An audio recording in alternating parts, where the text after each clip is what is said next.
నమస్తే, welcome to sauce TV. ఈ నెల 17వ తేదీ నుంచి నెల్లూరులోని బారా షాహీద్ దర్గాలో రొట్టెల పండుగ అంగరంగ వైభవంగా జరుగుతుంది. ఈ వేడుకను చూడడానికి మామూలుగా మనం అప్పుడప్పుడు వింటుంటాం, బాబా చూడాలంటే నాకు రెండు కళ్ళు సరిపోలేదు అని. ఇప్పుడు ఇక్కడ పరిస్థితి నిజంగా అదే విధంగా ఉంది. చూడాలంటే రెండు కళ్ళు సరిపోవట్లేదు. దేశ విదేశాల నుంచి భక్తులు అధిక సంఖ్యలో తరలి వస్తున్నారు. గతంలో అయితే ఈ పండుగ ఒకరోజు జరిగేది, ఇప్పుడు మొత్తం దీన్ని అప్పుడు టీడీపీ గవర్నమెంట్ అధికారంలో ఉన్నప్పుడు 5 రోజులకి పొడిగించింది. సో 5 రోజుల పాటు ఈరోజు ఈ పండుగ జరగబోతుంది. అయితే మొత్తానికి ఈ చరిత్ర చూసుకున్నట్లయితే మనందరికీ తెలిసిందే, 12 మంది వీరులు భారతదేశంలో మత ప్రచారం చేస్తూ గండవరం అనే గ్రామానికి చేరుకున్నారు. అక్కడ జరిగినటువంటి ఒక యుద్ధంలో వాళ్ళందరూ కూడా మరణించారు. అయితే వాళ్ళ మొండేలు మాత్రం కొన్ని గుర్రాలు తీసుకొచ్చి ఈ సమీపం చెరువులో పడేసాయి. కాబట్టి ఇక్కడ బారాషా అంటే 12 మంది షాహీదులు ఇక్కడ వాళ్ళకి దర్గాలు సమాధులు నిర్మించారు. సో వాళ్ళు వీరులు కాబట్టి వాళ్ళందరినీ దర్శించుకుంటే మనకు అనుకునేది జరుగుతుందని చెప్పి భక్తుల ప్రగాఢ విశ్వాసం కూడా. సో ఈ నేపథ్యంలో ఈ పండుగ గత కొద్ది సంవత్సరాలుగా అంగరంగ వైభవంగా జరుగుతుంటుంది. సో మన రాష్ట్రం నుంచి కాకుండా పక్క రాష్ట్రాల నుంచి, పక్క దేశాల నుంచి కూడా భక్తులు ఇక్కడికి వేలాదిగా తరలి వస్తుంటారు. ఇక్కడ దర్శించుకున్న తర్వాత స్వర్ణాల చెరువులో రొట్టెలు మార్చుకుంటే మన మనసులో ఉన్న కోరికలన్నీ తీరుతాయని చెప్పి భక్తుల ప్రగాఢ విశ్వాసం. సో దానికి సంబంధించి ఈరోజు మీకు మరొక అప్డేట్ అందించబోతున్నాం.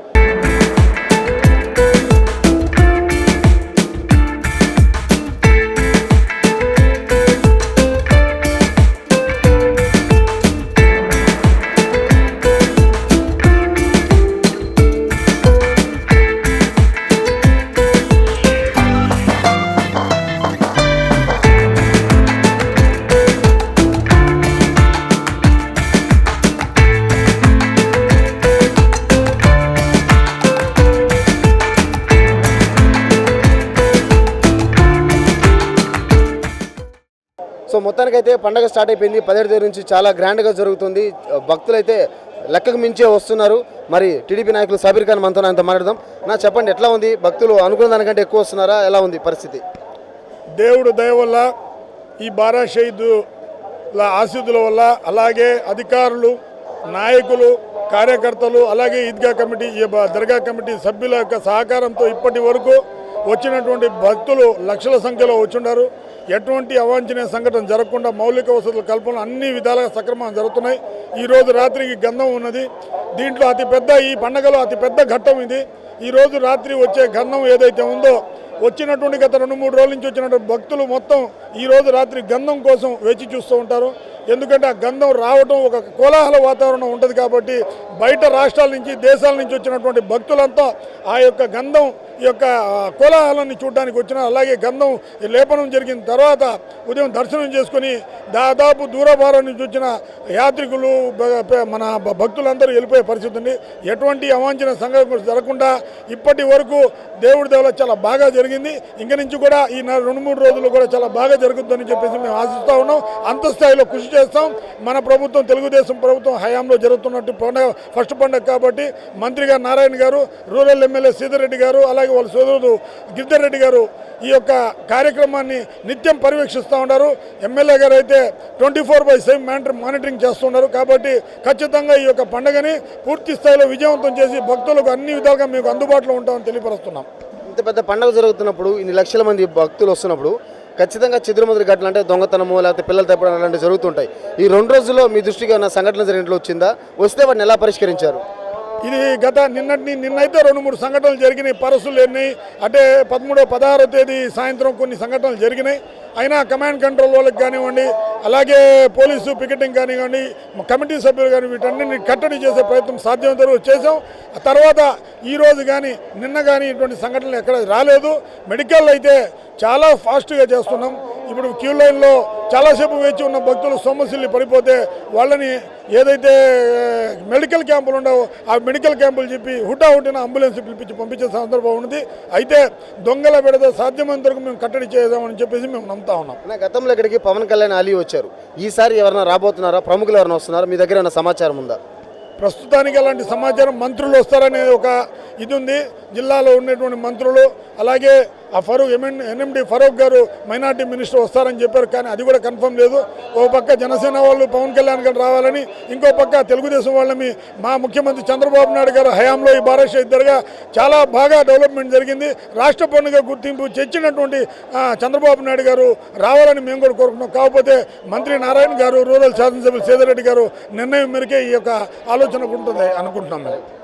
సో మొత్తానికైతే ప్రస్తుతానికి అధికారులు ఎవరు వస్తున్నారని చెప్పి అంటే ప్రముఖులు ఎవరైనా వస్తున్నారన్న సమాచారం అయితే లేదు కానీ సో మొత్తానికి రావచ్చు అని కూడా ఎక్స్పెక్ట్ చేస్తున్నారు. గతంలో ఇదే దర్గాకు పవన్ కళ్యాణ్ వచ్చినారు, దాని తర్వాత అలీ వచ్చినారు, ఇంకా చాలామంది ప్రముఖులు కూడా వచ్చినారు. ఎందుకంటే ఇది చాలా గ్రాండ్గా జరిగే పండుగ, దేశంలో ఎక్కడ కూడా ఇంత ఘనంగా జరగదు. మరి దీని గురించి మాట్లాడదాం. సో మనతో మాజీ చైర్మన్ అబూబకర్ అంత మాట్లాడదాం. ఎలా ఉందన్నా, ఎలా జరుగుతుంది, ఏమనిపిస్తుంది చూస్తుంటే? ఎప్పుడు కూడా మనం ఇంత గ్రాండ్గా నేనైతే చైర్మన్ గతంలో చేయడం జరిగింది. ఈ యొక్క ఏర్పాట్లు కానివ్వండి ఘనంగా అసలు చెప్పలేము. అసలు మన రూరల్ శాసనసభ్యులు కోటమిరెడ్డి శ్రీధర్ రెడ్డి గారు కానివ్వండి, అదేవిధంగా మన గిరిధర్ రెడ్డి గారు కానివ్వండి, పురపాలక శాఖ మంత్రులు నారాయణ సార్ కానివ్వండి, దేవాదాయ శాఖ మంత్రులు ఆనం రామనారాయణ రెడ్డి గారు కానివ్వండి, అందరూ కలిసికట్టుగా పండుగను జయప్రదం చేయాలా. ఇది తెలుగుదేశం పార్టీ అధికారం వచ్చిన తర్వాత ఇది మొట్టమొదటి పండుగ, నెల రోజుల్లోనే వచ్చిన పండుగ. ఇది 100% సక్సెస్ చేయాలని ఒక ఆలోచనతో మనం అందరం ఇక్కడ కమిటీ సభ్యులు కానివ్వండి, ఇక్కడ అధికారులు కానివ్వండి, ప్రతి ఒక్క డిపార్ట్మెంటు అందరితో కోఆర్డినేషన్ చేసుకొని మన గిరిధర్ రెడ్డి గారు ఈ ప్రత్యేక శ్రద్ధ వహించి ఈసారి సక్సెస్ చేయాలా. రూరల్ ప్రాంతంలో బారాషాయి దర్గా ఉంది. ఇది కుల మతాలకు అతీతంగా ఒక క్రిస్టియన్లు కానివ్వండి, ముస్లింలు కానివ్వండి, హిందూ సోదరులు అందరూ ఒక సోదర భావంతో ఏకమై ఒక చోట కలిసే ప్రదేశం ఏదైనా ఉందంటే ఒక గర్వంగా నెల్లూరు రూరల్ ప్రాంతం బారాషాయి దర్గా ప్రాంగణం అని చెప్తాం. ఎందుకంటే ఇక్కడ ఎవరు కూడా వర్గాలే ఏమి లేదు, అందరూ ఒక భక్తి శ్రద్ధలతో వచ్చి రొట్టెలు మార్చుకునే పరిస్థితి. ఇక్కడ ఏదైనా రొట్టె గతంలో రొట్టె తినిన తర్వాత పని పూర్తయి మరలా ఇంకొక రొట్టె ఇంటికాడ నుంచి చేసుకొని వచ్చి వదిలి మళ్ళీ ఇంకొక కోరికతో అనుకొని మళ్ళీ రొట్టె తీసుకొని మళ్ళీ ఆ కోరిక పూర్తయిన తర్వాత మళ్ళీ రొట్టె వదిలే పరిస్థితి. ఇది రొట్టెల పండుగ. ఇటు ఆనవాయితీగా ప్రతి సంవత్సరము వేల నుంచి లక్షలుగా పెరిగి జనాభా ఇప్పుడు సుమారు 25 నుంచి 30 లక్షల జనాభా వస్తారని మా యొక్క అంచనా. కాబట్టి అన్ని ఏర్పాట్లు ఘనంగా చేయడం జరిగింది. ఈసారి అన్ని ఏర్పాట్లు ఘనంగా చేయడం జరిగింది.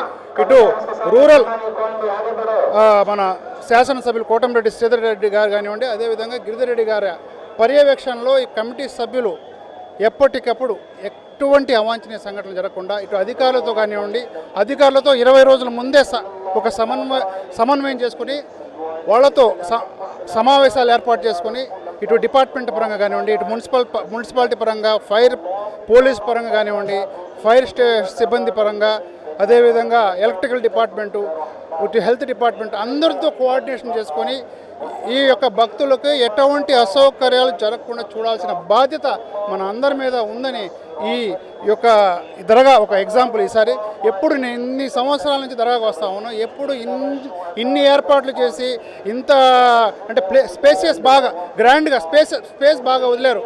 భక్తులకి అంటే ఇరుక్కోకుండా స్పేస్ వదిలి అంగళ్ళ వాళ్ళు కూడా వెనక జరిపి వాళ్ళ మధ్యలో భక్తులకి ఆటంకాలు కలగకుండా చూడాల్సిన అవసరం ఉందని చెప్పి ఈసారి బాగా ఏర్పాట్లు ఘనంగా చేయడం జరిగింది.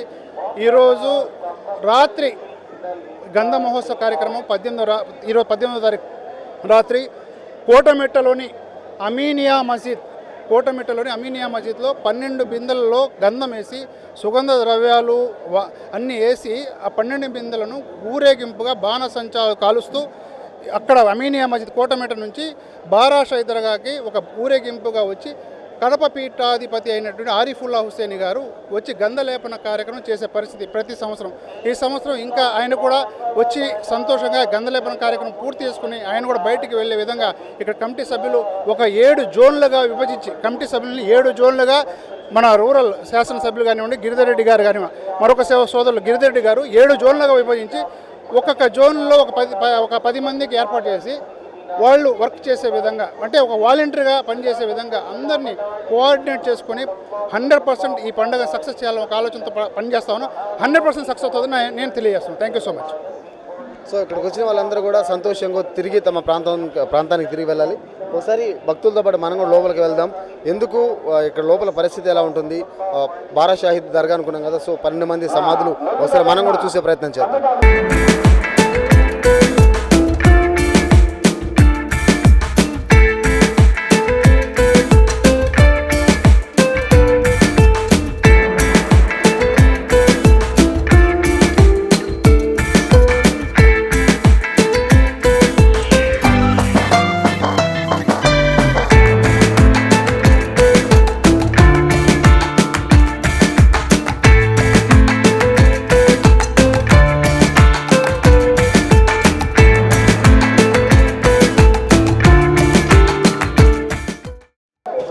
మనం బారా షాహిద్ దర్గాలో ఒక ఎంటర్ అయ్యాము. సో ఇదే మెయిన్ ఏదైతే బారా షాహిద్ అంటే 12 మంది వీరుల సమాధులు అంటారో, మనం చూసుకున్నట్లయితే మొత్తం ఇటు మూడు అటు మొత్తం 12 సమాధులు ఉంటాయి. ఆ రోజుల్లో వాళ్ళు చనిపోయిన తర్వాత గుర్రాలు వాళ్ళ తలలు లేని మొండెలు మాత్రం తీసుకొచ్చి ఇక్కడ స్వర్ణాల చెరువు గట్టు ఏదైతే ఉందో ఆ గట్టున పడేస్తే వాళ్ళకి ఇక్కడ సమాధులు నిర్మించారు. సో ఇది కొన్ని వందల సంవత్సరాల క్రితం జరిగిన సంఘటన. సో అప్పటి నుంచి ఈ సమాధులకు భక్తులు పూజలు నిర్వహిస్తున్నారు. ఎందుకంటే వాళ్ళు వీరులు కాబట్టి. సో వాళ్ళని సమాధి తాకి మనసులో ఏదైనా కోరిక విశ్వాసంతో కోరుకుంటే ఆ కోరిక నెరవేరుతుందనేది భక్తుల ప్రగాఢ విశ్వాసం. సో ఈ నేపథ్యంలో అనేక ప్రాంతాల నుంచి వచ్చినటువంటి భక్తులందరూ కూడా ఇక్కడ దర్శించుకొని స్వర్ణాల చెరువులోకి వెళ్ళి రొట్టెలు మార్చుకుంటుంటారు. సో ఇది అమరవీరుల మరణాన్ని గుర్తుగా నిర్మించినటువంటి స్తూపం. ఆ స్తూపం దగ్గర మొత్తం చుట్టుపక్కల మొత్తం అంతా కూడా 12 మంది సమాధులు ఇక్కడ ఉంటాయి. అందరూ కూడా భక్తి ప్రపత్తులతో ఇక్కడికి వచ్చి ఆ సమాధులను తాకి దండం పెట్టుకొని వెళ్తుంటారు, దర్శించుకొని వెళ్తుంటారు. ఖచ్చితంగా మనసులో ఉన్న కోరికలు నెరవేరుతాయనే ఒక విశ్వాసంతో ఇక్కడికి వస్తుంటారు.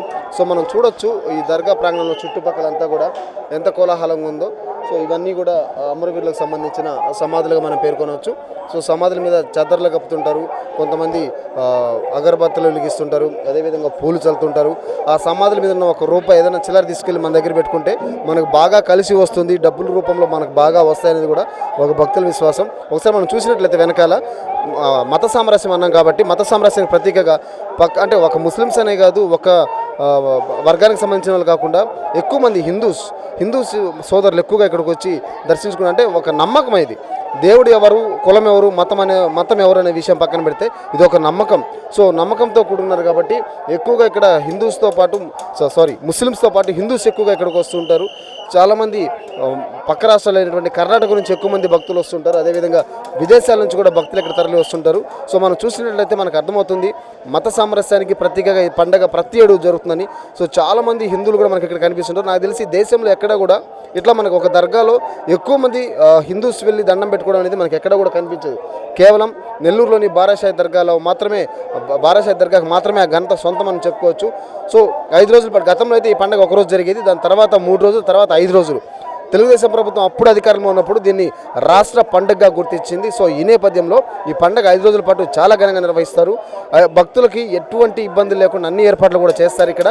సో వచ్చిన వాళ్ళందరూ కూడా ఈ సమాధులను దర్శించుకొని అక్కడి నుంచి స్వర్ణాల చెరువుకి వెళ్ళి రొట్టెలు మార్చుకొని సంతోషంగా తిరిగి వెళ్తూ ఉంటారు. సో ఓవరాల్గా ఇది దర్గా గురించి మనకున్న సమాచారం. కెమెరా పర్సన్ వంశీకృష్ణారెడ్డితో జోసెఫ్, సాస్ టీవీ, నెల్లూరు నుంచి.